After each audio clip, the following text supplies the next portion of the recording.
a wonderful detail in the last poem there by Ted makes a little bit more sense when you know that when he's not being a poet, he's a builder. So he's a man who's used to looking at houses in detail. So there you are. Thank you very much. That's all right. And, next we have Sue Johns. I would like to say that there will be an interval after Sue. Sue is a poet who, again, I've known and worked with for a long time, and she's originally from Cornwall. She was also one of the culprits who came, or fine poets who came to the Hastings Poetry Festival every year. In this July... She's brilliant. She's brilliant. Yeah. And this July, we're working together in a festival at Knighton Abbey Mills on the 22nd of July, Abbey Fest. So we're doing a show there. And Sue's got 2 books on sale. One's an anthology of Cornish poetry, and the other one's her latest collection, Hush. Please give a big welcome for Sue Johns.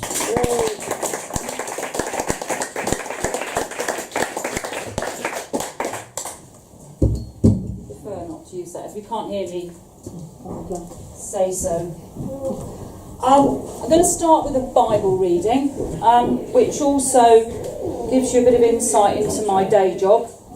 I work for Peter Jones, the Chelsea branch of John Lewis, so part poet, part shop girl. I might give them another,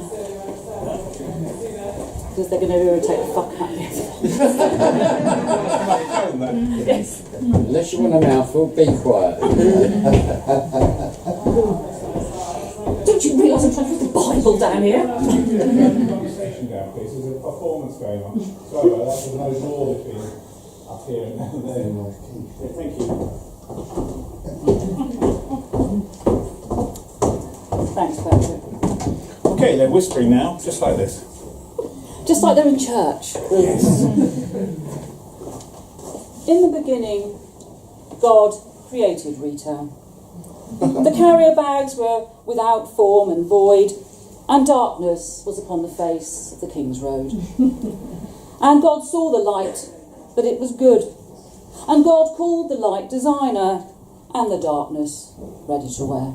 And the evening and the morning were the first spring collection.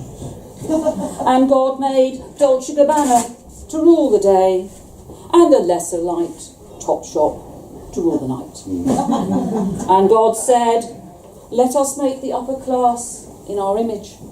Let them have dominion over the nouveau riche, over the shoppers at Next, over the foul Marks and Spencer, and all things that creepeth from TK Maxx. And God said, it is not good that they shop alone. I will make them a helpmeet. And the Lord God caused a great sleep to fall upon them, and he took one of their old aquascutums and sewed up the tears thereof, which was good. And made he shop girl, never knowingly understood.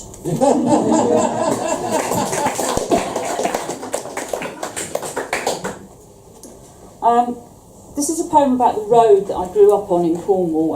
Very busy, and at the time I was growing up a very dangerous road. The road.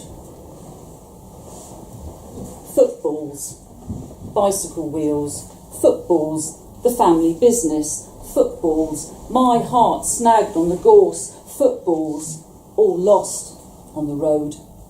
If you handheld your life, you could cross over the road, catching your breath on fried bacon across your grandparents' garden, the cowpats and caravans, the 1 mile of golden sand as far as France.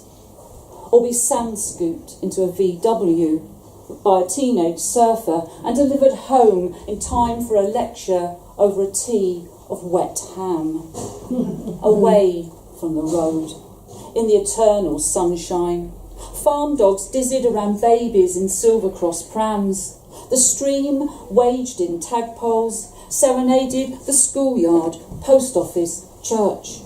Drowned out on the road, a chorus of neighbours. It's a death trap, that road. It had made a career of murder. Seagulls, foxes, badgers, rabbits, impatient motorists, my brother, caterpillars, assorted pets. I took the road. Returned when speed restrictions and time had done their taming. Offered my hand to the road. It takes so little now.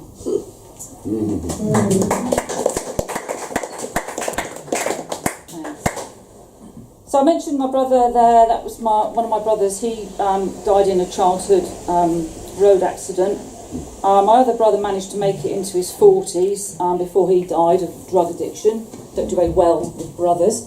And I wrote a poem about his coroner's report, which may sound a bit sick, but he did share my very dark sense of humour. Unlike some of my other family members who much preferred to keep my brother's lifestyle very much hushed up.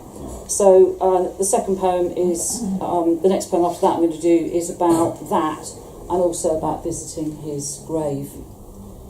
Coroner's report.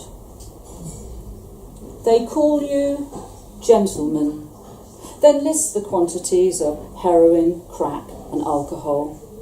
Head injuries, cellulitis. Hey, no wonder you were depressed. The groin abscess, injected just the day before. Nicotine on your fingers, dirt under your nails, no lipstick on your collar. Asthmatic. Keep that cat off his bed, Mum said. Hepatitis C.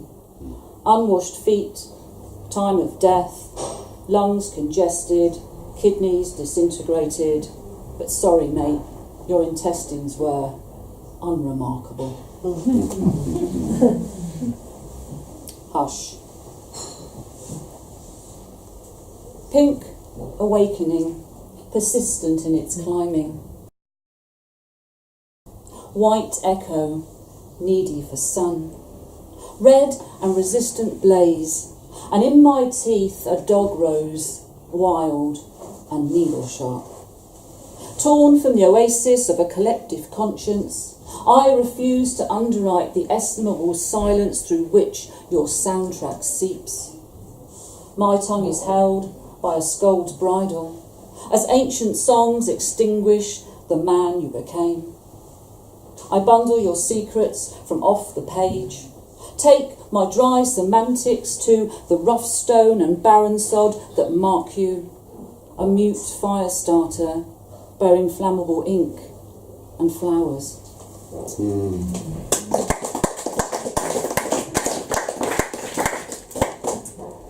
So I'm not particularly renowned for my animal poems, but I'm going to finish this set with two. First one's about hamsters. When I was a child, the hamster was a very popular pet. I'm sure it still is. Hamster time. They relied on us for seed and shavings of wood. We could turn their day to night at the drop of a blanket, start them where we left off, on the treadmill, marking time, going nowhere, busying on our behalf. They didn't live long. Biennially we removed a cold corpse from the straw. Our tower block home prevented burial. Everyone was tearful, unaccepting of the deaths. The dustbin was out of the question. We magnetised them. Placed upon our fridge, Fluffy reminded us to buy butter and eggs. Honey sat stiff on the bills in red. Tiny timed the school runs. Cheeks rigor mortis held dentist appointments.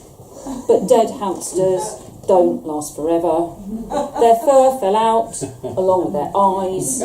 Decomposing paws dropped our lives onto lino, minus the reminders we lost our sense of purpose. The lights went first, and then the heat. We took our children out of school, stopped shopping for food, scavenged in cupboards, opening tins with our teeth, which eventually, without due care, we lost. Communicating in squeaks. Pausing to defecate in corners, we formed our wheel from bedsteads and bikes. Then with uncut nails, we set upon the piles of junk mail and papers, constructed the ultimate nest. And I'll finish with this one. This came out of a sign in a local park, which essentially said there have been a number of instances of criminal damage to trees in this park caused by dog owners training certain breeds to attack trees. Trees are now dying as a result of this, thousands of them apparently. People with fighting dogs training them by getting them to attack trees. This is called Cur. Do you miss the bird song from the crabapple? Remember the confetti from the hawthorn and cherry proclaiming spring before the mastiffs stripped them bare? I have packed away the picnic rug, the wicker basket and the paper cups, since the hounds took to hunting the ash and the elm under which we shared sandwiches and wine. I knew when the lapdogs came, out from under the skirts of dowagers, jumping and swinging from the burnished branches, there would be no more chestnuts on the fire. And by the time you read this, the bull terriers will have warred with the holly and mistletoe. There will be no greening of mantles this Christmas, and our kisses will flounder under distressed pine. Thank you very much.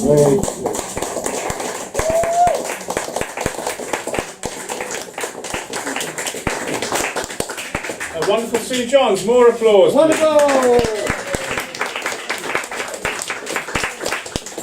We've had our first hamster poem of the evening. I took Do you know I didn't really left mine at home? the floodgates were open in the I'm second not half. bring those. So maybe you can all work on hamster poems. In the meantime, we'll take a 20-minute break and we'll be back here. Thank you. Back here in 20 minutes. So class dismissed for now. Thank you.